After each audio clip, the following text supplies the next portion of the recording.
ആദ്യ ദിനം record collection സ്വന്തമാക്കി മമ്മൂട്ടി അർജുൻ അശോകൻ ചിത്രം ചത്താപ്പച്ച. ഹലോ ഫ്രണ്ട്സ്, എല്ലാവർക്കും നമസ്കാരം. ചത്താപ്പച്ച എന്ന് പറഞ്ഞ ഏറ്റവും പുതിയ മലയാള സിനിമയുടെ ആദ്യ ദിന world wide box office collection റിപ്പോർട്ടുകൾ ലഭിച്ചിരിക്കണം. അപ്പോൾ ഇന്നത്തെ വീഡിയോ ഫോട്ടോ നമ്മൾ പങ്കുവെക്കാൻ പുതിയ ഒരു അപ്ഡേറ്റ് ആണ്. വീഡിയോ ആദ്യമായിട്ട് കാണുന്ന സുഹൃത്തുക്കാണെങ്കിൽ ഏറ്റവും ലേറ്റസ്റ്റ് ആയിട്ടുള്ള സിനിമാ വിശേഷങ്ങളൊക്കെ ഇപ്പോൾ തന്നെ ചാനൽ സബ്സ്ക്രൈബ് ചെയ്ത് നോക്കുക. മലയാള സിനിമയിലെ ആദ്യത്തെ മുഴുനീള WWE ശൈലി ആക്ഷൻ കോമഡി ചിത്രമായിട്ട് എത്തിയ ചിത്രമാണ് ചത്താപ്പച്ച. റിംഗ് ഓഫ് റൗഡീസ് എന്ന് പറയുന്ന സിനിമ ബോക്സ് ഓഫീസിൽ തകർപ്പൻ തുടക്കം തന്നെ ചിത്രം സ്വന്തമാക്കിയിരിക്കുകയാണ്.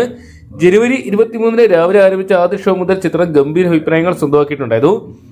ചിത്രത്തിന് ആദ്യ ദിനം കേരള ബോക്സ് ഓഫീസിൽ 3.5 കോടിക്ക് മുകളിൽ കളക്ഷൻ സ്വന്തമാക്കാൻ സാധിച്ചിട്ടുണ്ടായിരുന്നു. ഇപ്പോഴത്തെ ചിത്രത്തിന്റെ വേൾഡ് വൈഡ് കളക്ഷൻ റിപ്പോർട്ടുകൾ പുറത്തുവരുമ്പോൾ ചിത്രം 7,73,00,000 രൂപയാണ് സ്വന്തമാക്കിയിരിക്കുന്നത്. വമ്പൻ താരനിരയിലായിരുന്നു ചത്താപ്പച്ച എത്തിയിട്ടുള്ളത്. അർജുൻ അശോകൻ, റോഷൻ മാത്യു, വിശാഖ് നായർ, ഇർഷാൻ ഷൗക്കത്ത്, പൂജ മോഹൻദാസ് തുടങ്ങിയവർ കേന്ദ്ര കഥാപാത്രമായിട്ടെത്തിയ ചിത്രത്തിൽ മമ്മൂട്ടിയുടെ കമിയറോടുകൂടി എത്തിയപ്പോൾ ചിത്രം വമ്പൻ വിജയമായിട്ട് മാറുന്ന കാഴ്ചയാണ് കാണാൻ സാധിക്കുന്നത്.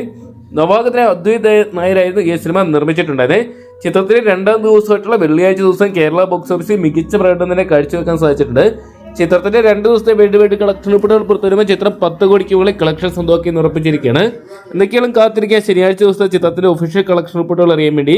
അപ്പം ചത്താപ്പച്ച എന്ന് പറയുന്ന സിനിമ നിങ്ങൾ ഇതിനോടൊപ്പം തന്നെ കണ്ടിട്ടുണ്ടെങ്കിൽ സിനിമയെക്കുറിച്ചുള്ള നിങ്ങളുടെ വിലയേറിയ അഭിപ്രായങ്ങൾ കമന്റ് ബോക്സിൽ പങ്കുവെക്കുക. അതോടൊപ്പം ചിത്രത്തിന്റെ ഫൈനൽ കളക്ഷൻ എത്ര വരെ പോകുന്നതാണ് നിങ്ങൾ എക്സ്പെക്ട് ചെയ്യുന്നതെന്നുകൂടി കമന്റ് ബോക്സിൽ പങ്കുവെക്കാൻ മറക്കണ്ട.